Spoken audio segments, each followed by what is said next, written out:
Buenas noches, mis queridos fans. Esta noche les voy a contar una historia real que me sucedió a mí. La historia de mi gatita invisible llamada Bebé. Y así quizás comprendan por qué esta gatita es tan tímida que nunca la verás, salvo que no sea por fotos. Supongo que muchos de ustedes habrán oído hablar del síndrome de Diógenes o síndrome de Noel. Esto es una enfermedad que padecen algunas personas que consiste en acumular basura, cartones, diarios, bolsas, y así como coleccionan todo tipo de cosas que encuentran por la calle, también acumulan animales, y así llegan a tener cientos en condiciones infrahumanas. Ellos piensan que están bien y suponen que al tener techo y comida están satisfechas sus necesidades primarias. Pero, pobrecitos, están encerrados a veces en jaulas de pajaritos, en cajas o cajones de madera hechos a manos o con pallet que recogen en la calle. Normalmente estos animalitos viven entre la mugre, excrementos y basura. Y los familiares no conocen este secreto que hace que la persona no deje ingresar a nadie a su casa y comprobar en el horror donde vive. Allá por agosto del 2005 vivía en Barracas una mujer que padecía este síndrome. Se enfermó y fue a parar a un hospital, donde después de 2 semanas falleció. Nadie sabía lo que pasaba dentro de esa casa, pues nadie visitaba ese lugar. Los vecinos sabían que habían perros y gatos, pero nunca imaginaron la cantidad que podría tener, ya que nunca los sacaba a la calle y tampoco chumbaban. Claro, esta gente normalmente saca el timbre, no tienen teléfono ni nada que pueda hacer que los perros chumben. Cuando los olores ya eran nauseabundos y se olían desde varias casas más allá, los vecinos preocupados llamaron a la policía, que cuando entró a la casa quedaron paralizados con lo que se encontraron. Crónica TV entró detrás de la policía y el televidente quedó choqueado con las imágenes aterradoras que se mostraron esa noche, llamándola la casa del terror. Pilas de basura, metros y metros de excrementos secos, moscas, gusanos. Todos los animales que estaban enjaulados o encerrados murieron por la falta de agua y de alimento. Y solo lograron sobrevivir los más aptos, los más despiertos y los más vivos, practicando el canibalismo entre ellos. Realmente un horror lo que se vio en imágenes. Se pudieron rescatar solamente 19 gatos, que fueron derivados a una protectora cita en Capital Federal, y se rescataron 7 perros que se llevó Huellitas y lograron dar en adopción en el programa de Portal.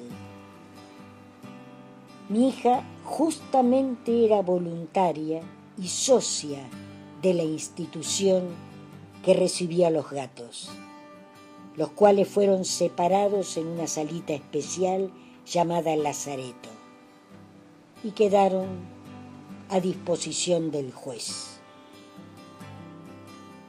Ya sabemos cómo funciona la justicia en este país. Es lenta, muy lenta, insoportablemente lenta. Las ansias de la voluntaria que se desesperaron con estos michis preciosos, tan famélicos y asustadizos, y más lenta aún para los adoptantes que venían y veían a los gatitos durmiendo en las sillas de plástico. Así que lentamente, sin llamar la atención, un día sacaron a Lisi, quien se fue a vivir a Montegrande. Mamá Graciela no preguntó nada, tampoco se quejó cuando comprobó que su gatita no engordaba por la nueva vida, sino porque estaba preñada de 2 bebecitos que obviamente nacieron muertos. Otras tricolores fueron adoptadas. Mi hija las sacaba y las llevaba a sus nuevos hogares, y se fueron reinsertando de a poco estos pobres michis, los gatitos judiciales, como se los llamó en ese entonces. Un día viene llorando mi hija Pachi, que una de las gatitas, la más tímida, se había metido en un agujero que había en la pared y no salía. Tanto hicieron hasta que comprobaron que esta preciosura aterrada fue a parir al hueco del ladrillo a sus 4 bebecitos nacidos en cautiverio. Nadie había reparado qué gatitos estaban castrados y cuáles no, porque el juez no se expedía e impedía el acceso.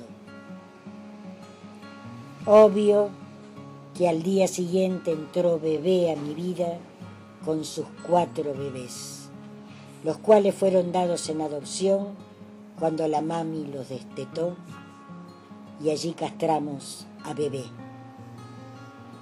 Qué decisión difícil, qué gatita tan tímida era.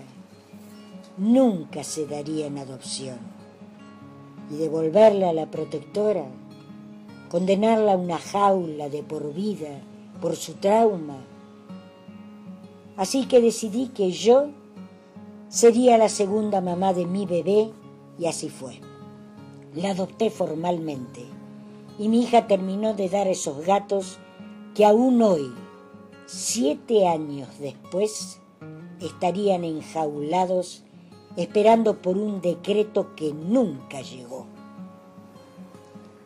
Bebé me aceptó como su nueva mami. Nunca me dejó alzar la upa, pero tenemos una sección nocturna de mimos cada noche donde se desespera por mis caricias y mis palabras. Fueron pasando los años y fueron pasando por mi hogar cientos de gatos, bebés, adultos, viejitos lastimados, desahuciados, y Bebé los veía llegar y al tiempo irse. Y cada adoptante que llegaba a casa, Bebé se sumergía de cabeza en su escondite perfecto que era detrás del sillón. Lógico, si mi gatita era experta en el arte de hacérsela invisible, eso le salvó la vida. Y los gatos no olvidan. Amo a mi Bebé. Mi hija Pachi nunca pudo tocarla siquiera. Y como cuando llegó, siempre fue una gatita ermitaña y solitaria. Pero siempre hay un pero, por suerte. Un día trajimos a casa a Pupé y a Soprano, 2 gatitos de nuestra colonia que por diversos motivos corrían riesgos en el hospital. Bebé se asustó al principio, pero poco a poco lo fue aceptando, y su manera de demostrarlo era saliendo de su escondite. A la noche tanto Soprano como Pupé, más Totita, que ya se había sumado a la troupe, competían por las caricias nocturnas. Era conmovedor cómo estos 4 gatos se turnaban para que yo los acariciara, y Bebé, ya integrada a ese grupo, era la primera que empujaba a los demás para lograr mis caricias. Cuando venía gente ya, Bebé no se escondía. Ya habían pasado 7 años del horror que había vivido mi hermosa gata. Ya en estos 7 años se dio cuenta que tenía un hogar, que tenía compañeritos con quien jugar, que tenía su alimento ahí nomás, al alcance. Y supongo que esas imágenes nefastas se fueron borrando y pasaron a ser un recuerdo de esa época vivida donde fue rehén de la locura humana sin sentido. Hoy Bebé duerme, amontonada al malón, enroscada entre su amiga Pupé y don Soprano, que es el encargado de lavarle sus orejas. Hoy Bebé es una gatita casi normal, aunque jamás ronroneó. Sé que me ama y me lo demuestra cada día. Hoy Bebé es quizá el testimonio vivo y colorido del maltrato al cual son sometidos muchos animalitos de compañía por gente que en su enfermedad no saben diferenciar la clara línea divisoria entre cordura y locura, entre compasión y sensatez. Bebé fue rescatada de la casa del horror en agosto del 2005 y a los pocos meses ya tenía mi apellido. Nunca jamás escribió ni llamó ningún juez, aunque sigue siendo la gata número 11 de los 19 judiciales. Buenas noches, queridos fans. Hasta la próxima.